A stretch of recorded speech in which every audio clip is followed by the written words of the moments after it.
Kamusta po mga sambayan karerista at masugid na sumusubaybay sa mga Kelos TV?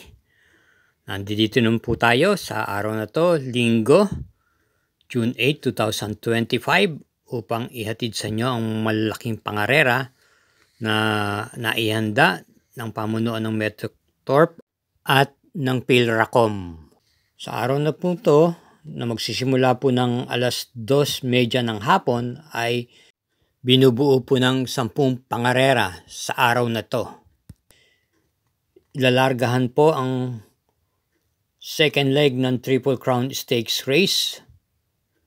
Ganun po ang second leg ng Hopeful Stakes Race. At ang second leg ng Locally Bred Stakes Race ng 2025 PhilRacom. Gayun din po ang pagpapatuloy ng huling pangarera o araw ng Summer Racing Festival at ng No Bearing Races. Kaya't ano pa hinihintay? Atin na pong simulan na. Salamat po. Karera numero 1. Start po ng first pick 6, races 1 to 6, may distansyang 1,400 meters. Start time is 2:30 p.m. Ito po ang 3-year-old imported local challenge race na binubuo po ng 7 kalahok. Ang ating pong pampremera rito ay yung imported horse na numero 3, Morally, na muling rerendahan at nagagamayan ni M.A. Alvarez. Bagamat ito'y galing sa bakasyon, pero yung mga naitala niya pong mga panalo, mga nakalipas na buwan ay impresibo po at na ilang beses po itong nanalo sa stakes race na rin. Sa pagbabalik pista niya, siya po ay nag-barrier run nitong June 1 kung saan maganda naman po ang kanyang ipinakita at nagtiyempo ng 125.6 sa 1,400 meters. Ang pinakahuling panalo niya po ay naitala niya noong April 26 kung saan tinalo niya po si Dream Girl at Tease the Moon at nagtiyempo siyang 124.8, Hugando po nanalo. Bilang panigunda naman po natin dito yung isa pa rin imported horse na coupled entries number 1, Anytime Anywhere, Tease the Moon, Anytime Anywhere. Ito po naman ay nakapagtala ng panalo noong May 16. Nanalo po ng Hugando, lulan si J.A. Guse, kabilang sa tinalo si Dream Girl at Just a Touch. At nagtiyempo naman po siyang 125.2 sa 1,400 meters at yung couple entries niyang Tease the Moon, ito po ay tumakbo noong May 24, nanalo po sa kanyang 3-year-old Group 6 ng Hugando, nagtiyempo po ng 125.8 at nasigundo po sa kanya doon si Black Widow at Enfego. Bukod doon, ito po ay tumakbo na rin sa stakes race noon na pinalunan nga po ni Morally noong April 26 at na tersera pwesto lamang po. Kaya para rito sa karera numero 2, ang pili po natin yung dalawang imported horse.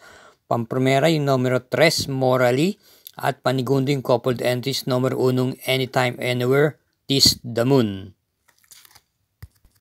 Karera numero 2, start po ng winner take all, races 2 to 8.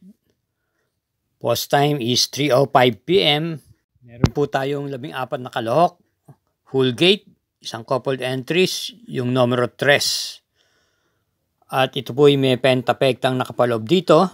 Ito po ang second leg ng 3-year-old locally bred stakes race. Ating pong pampremera rito ay yung kalahok numero 6, El Jaleo, na bagamat nung nakaraan dalawang huling takbo niya sa malaking pangarera ay hindi po gaano nagpakita ng buti at dumating lamang po sa mga pangalawa sa huli at mga pang-11. Pero meron naman po siyang magandang mga itinakbo bago po ron ay may maganda naman po siyang panalo kung ating babalikan yung mga nakalipas na takbo niya. At may buti naman din po itong kabayang to. May tuling po ito at rendan po siya ngayon ni PR Dilema. Bilang panigunda po natin dito yung numero 5 Lilibel na antimatong banderista at gamay po ni JB Hernandez to. Nung last April 6, ito po'y nakapagtala po ng panalo kung saan tinalo niya po si Tasha at Security Insights at nag-champ po siyang 126.6 sa distansyang 1,400 meters. Halos di rin po sila nagkakalyo ni El Alejo sa kanyang mga panalo sa ganyan din distansya.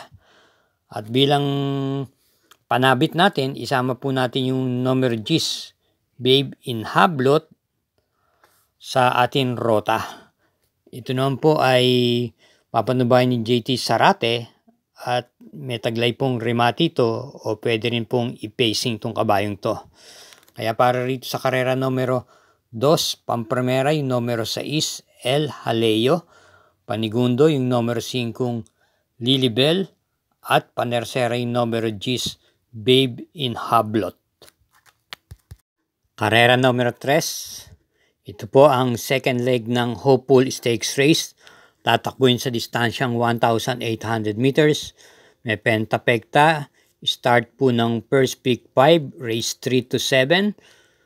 At binubuo po ito ng 11 kalahok. Ang ating pong pampremera rito ay yung kalahok numero 5, Natasha, na si PR Dalema po ang rerenda. Itong May 11 po, dumating lamang po siya ng pang-5 pwesto sa kabayang nanalong He's So Fine. Dulan po si JT Pabilik at nag-champ po siya doon na 144.6. Noong February 23, ito po yung nanalo at kabilang sa mga tinalo niya si Parade King, Flaming June at Mastery. Isa pong derimate. At ang ating panigunda naman dito yung numero 6, Flaming June. Itong nakaraan lang May 11 po na segunda pwesto kay He's So Fine. Lulan po si AR Villegas at nagtiyempo naman po siya ng 1 minute and 43.2. Naitala po itong panalo noong April 4 kung saan tinalo niya po si District 1 Most Wonderful at nagtiyempo siyang 126.8 sa 1,400 meters. Bilang panersera po natin dito yung kalahok numero 3, District 1. Noong May 11, nakapagtala po ng panalo to at tinalo niya po si Tasha at Sweet Andre at Orient Express. Tumem po siya doon ng 143.4 at noong April 4 naman po, siya po ay na segunda pwesto lamang po kay Flaming June. Kaya para rito sa karera numero 3, pampremera, numero 5, Natasha, panigundo, numero 6, Flaming June, panersera yung numero 3, District 1. Karera numero 4, po ng second winner take all, races 4 to 10, may distansyang 1,600 meters. Ito po isang class 3, merge group 40 to 46, 47 to 53, may 8 entries at isang coupled entries yung numero 2. Pampremera po natin dito, halos imported horse po ito, ay yung pa rin numero 1, Andiamo a Perenzi, na kinambyo na po kay Pati Dalema ang renda. Pagamat nung tinakbo niya nung nakaraan huli, ay dumating lamang po siya ng pang-anim nung May 18 kay Mano Dura. Siya pa rin po ang ating napipisil dito ang pampremera. Meron naman po itong preba nung March 2, kung saan nanalo po ito at tinalo niya po doon si Mano Dura at si Sherbet Fountain at nagchemo po doon ng 152.4 sa 1,800 meters. Yung pinakahuling takbo niya, sa tingin ko, medyo nanibago lang po ito dahil napakarami po ng mga kalahok doon. Baka po nakapag-adjust na to at bumalik po sa dati ang takbo. Bilang panigundo po natin dito yung numero 7, Sherbet Fountain, na muling rendan po ni M.A. Alvarez. Maganda po ang kanyang ikinikilos. Nung last May 18, ito nga po ay dumating po ng segunda pwesto kay Mano Dura. Lulan po si M.A. Alvarez. May taglay pong bilis at pwede po itong i-pacing lamang. Meron naman po siyang hawak na 153.2 sa 1,800 meters. Kaya para rin sa karera numero 4, pampremera natin yung numero 1 Andiamo Aperensi, panigunda yung numero 7 Sherbet Fountain. Karera numero 5, start po ng second pick 6, races 5 to 10, distance 1,800 meters, may pentapektang nakapaloob. Ito po ang second leg ng Triple Crown Stakes race at binubuo po ng 11 kalahok to. Ang ating pong napipisil pang primera rito ay yung derimating numero 11 Transform na si JT Sarati na po ang rerenda at angkop na angkop po sa kanya ang distansya.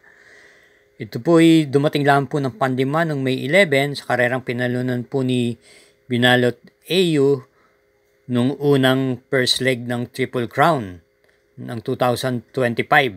Pero may maganda po itong itinakbo noong April 13 kung saan nanalo po ito at tinalo niya po doon si Binalot AU Blackjack at nag-champ po siya doon ng 142.4. Bilang panigunda naman po natin dito, no, yung number 7 na He's So Fine na tinalo na rin po ito ni Transform pero gumanda po at umigi po ang kanyang kondisyon. Nanalo po ito nung May 12 kung saan tinalo niya po si Flaming June at Natasha. Nagtala po siyempong 142, lulan si KB Abobo. At nung March 19, nanalo po ito at tinalo niya po si Binalot AU. May tuling po at naipipacing. Panersera po natin yung number 2, Binalot AU, na siya pong nanalo nung first leg ng Triple Crown 2025 nung May 11, kung saan tinalo niya po si Constatic Offer, lulan si M.A. Alvarez at nag-champ po siyang 142.2. At nung last April 13, ito po ay nasigunda na po kay Transform. Kaya para rito sa karera numero 5, pampremera numero 11 Transform, panigundo numero 7 He's So Fine at panersera numero 2 Binalot AU. Ayos pa ba tayo dyan mga katrokis? Huwag po tayong makakalimot na mag-subscribe, pakishare na rin po at hit po natin like button. Salamat po! Karera numero 6, may distansyang 1,400 meters, isang class 5, split group 11 to 15 at start po ng second peak 5, races 6 to 10. Binubuo po ng 14 na kalahok, full gate. Ang ating pong pampremera rito ay yung kalahok na numero 8, Bag Sikat din na madidihado pa po ito rito. Maganda-ganda rin po ang kanyang ipinapakita kinikilos. Last May 25, ito po'y dumating po ng kwarto pwesto kay Take a Chance at Carmela's Love. Lulan po si M.A. Tansyoko na nakakagamay sa kanya. Pero pansinin niyo po, ito po'y nanatili po sa panglimang pwesto nung half mile at 1/4 mile. At kumilos na lang po ng bahagya nung pagsapit sa meta, dumating nga po ng kwarto pwesto. Sa tingin ko, naka-float lang po ito doon. Baka po, nag-aabang na lang po ito ng magandang laban. Bilang panigunda naman po natin dito yung kalahok numero 13 Autumn Shower na malaki rin po naman ang panalo at maganda rin po kinilos nung last May 25. Ito po yung nasigunda kay White House. Dulan si LF De Jesus. Pwede pong iuna at i-pacing at madali naman pong malaman to kung labas. Nasa unahan po ito. Pag ganar po. At bilang panersera po natin dito yung kalahok numero 1 heavyweight. Nung nakaraan last May 31, hindi po nagpakita ng buti. Pansyam lang po ito dumating sa karerang pinalunan ni Calendar Girl. JT Pabilik po ang rumenda. Pwede pong i-pacing parimate. At mukhang hindi po nag-ambisyon dahil panglima siya nung half mile at 1/4 mile pero umurong at dumating lamang po ng pansyam. May maganda pong panalo to nung May 23 kung saan tinalo niya po si Darna at Doña Chichay, lulan si JT Pabilik. Kaya para rito sa karera numero 6, pampremera numero 8, Bagsikat din, panigunda numero 13, Autumn Shower at panersera numero 1, heavyweight. Karera numero 7, start po ng peak 4, races 7 to 10, may distansyang 1,400 meters at isang class 4 group 28 to 33. Meron po tayong 14 na kalahok dito, meron pong isang coupled entries yung numero 1 at halos imported horses din po ang mga kalahok dito. Bilang pampremera po natin dito yung napupuntong numero 9 Tadeus na nagagamayan po ni JT Zarate. Maganda po ang kinikilos, parati pong nasa timbangan lately. Nung pinakahuli ay nakapagtala po siya ng panalo noong May 24 kung saan tinalo niya po si Graceful Gift at Border Force. Lulan po si JT Zarate. At bilang panigunda po natin dito yung kalahok numero 3 Crusading na isa pong derimate. Papatnubayan naman po ni J.A. Guse. Ito po tumakbo noong May 9 at galing po sa isang mabigat na laban na tersera pwesto lamang po siya doon kay Berati at Dissolve. At bilang panersera po natin yung nag-uumentong imported horse number setting Bid for Fame. Itong dalawang huling takbo niya ay maganda po ang kanyang kinikilos. Ang pinakuli ay noong May 31 na segundo po siya at natalo lamang po ng kalahating katawan nang abutin siya sa meta ni front runner dulan si KB Abobo. Pwede pong i-pacing at isunod-sunod lamang. Kaya para dito sa karera numero 7, pampremera numero 9 Tadeus, panigunda numero 3 Crusading at panersera numero 7 Bid for Fame. Karera numero 8, ito po yung may distansyang 1,400 meters. May Super 6 po tayong nakapaloob dito at isang Class 5 Group 6 to 10 split. Another full gate, 14 entries. Ating pong pampremera yung derimating number G's potential na angkop po sa kanyang distansya. Ito po'y napang-anim na pwesto nung pinakahuling laban niya nung May 31 kay Dennis Song. At papanubayan po siya ngayon ni BJB Galleta na nakakagamay sa kanya. Bilang panigunda po natin dito yung kalahok numero 14 Malabon King na gamay naman po ni JR De Ocampo na matapos manggaling sa bakasyon ay tumakbo po, nakaka-4 na takbo po muli at maganda naman po ang kanyang mga kinikilos, hindi po nawawala sa hanggang pang-4 na pwesto. Nung June 1 po, ito po yung na 4th pwesto kay Jubilum at nung May 25 na segunda pwesto naman po kay Grand Laughter. Ito po ay isang derimate. At bilang panersera po natin dito, isama po natin yung kalahok number 2 Metal Strength na papanubayan po ni PR Dilemma. Kaya para rito sa karera numero 8, pampremera numero G's Potential, panigundo numero 14 Malabon King at panersera numero 2 Metal Strength. Karera numero 9, penultimate race. Ito po ay tatakbuhin sa distansyang 1,400 meters, may pentapekta at isang Class 4 Group 22 to 27 split, 12 entries. Ating pong first choice dito, yung imported horse, number setting Border Force na gamay po ni JR De Ocampo. At nitong mga nakahuling takbo niya ay parati pong nasa timbangan to. Nung pinakahuli po ay nung May 24 kung saan ito po ay dumating po ng tersera pwesto kay Tadeus. At naman May 11, ito po ay nasegunda kay Tadeus. At bukod doon, sa mga nauna niya pang takbo, meron din po siyang takbo kung saan tinalo niya na rin po si Tadeus. Ang estilo po ng takbo nito ay nanggagaling po sa likuran o derimate. Bilang panigunda naman po natin dito yung kalahok numero 3, Dakota Elegance na isang imported horse, gamay na gamay po ni JB Hernandez. Bagamat nitong nakaraan mga huling takbo niya ay di gaanong maganda ang kinikilos. Pero kung ating babalikan yung last month nung April 13 po yung nakapagtala po ng 2 panalo na sunod. At maganda naman po ang kanyang ichinempo at ipinakita kung saan nanalo po siya nung April 13 ng banderang tapos at nag-jempong 126.4 sa 1,400 meters. Lulan si JB Hernandez, kabilang sa tinalo niya si Wallis the Wind at magandang dilag. Bilang panersera po natin dito yung numero G's Trump Peter na nitong huling takbo niya nung May 31, hindi po kinakitaan ng buti, pang-walo lang po dumating kay Sky Story. Subalit nung May 21, ito po yung nasegunda naman kay Wing Heart. Ito po ay pwedeng i-pacing at iparimati na rin po. Kaya para rito sa karera numero 9, pampremera yung numero setting Border Force, panigundo numero 3 Dakota Elegance at panersera yung numero G's Trump Peter. Karera numero 10, last daily double, para tingnan po ng second winner take all, second pick 5, second pick 6, at gayon din po ng pick 4. Ito po ay may distansyang 1,400 meters, isang class 4, group 16 to 21 split. May super 6 po tayo rito, binubuo po ng 14 na kalahok. Atin pong pamprimera yung kalahok numero 8 Bad Boy MJ na papatnubayan po ni Pops M. Cabalejo.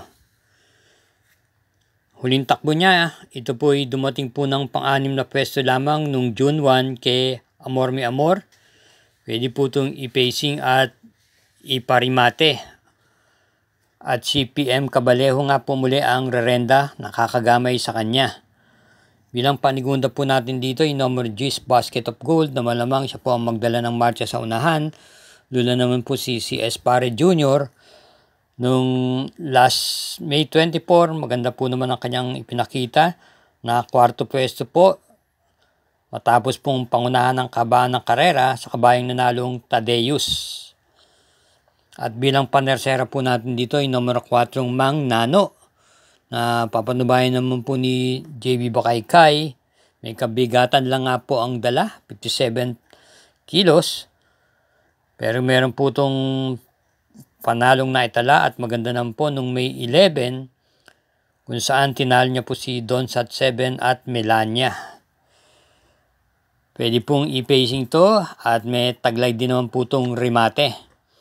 Kaya para rito sa karera numero 10, pamprimera yung kalahok numero 8, Bad Boy MJ, panigunday numero 10, Basket of Gold, at panersera yung numero 4, Mang Nano.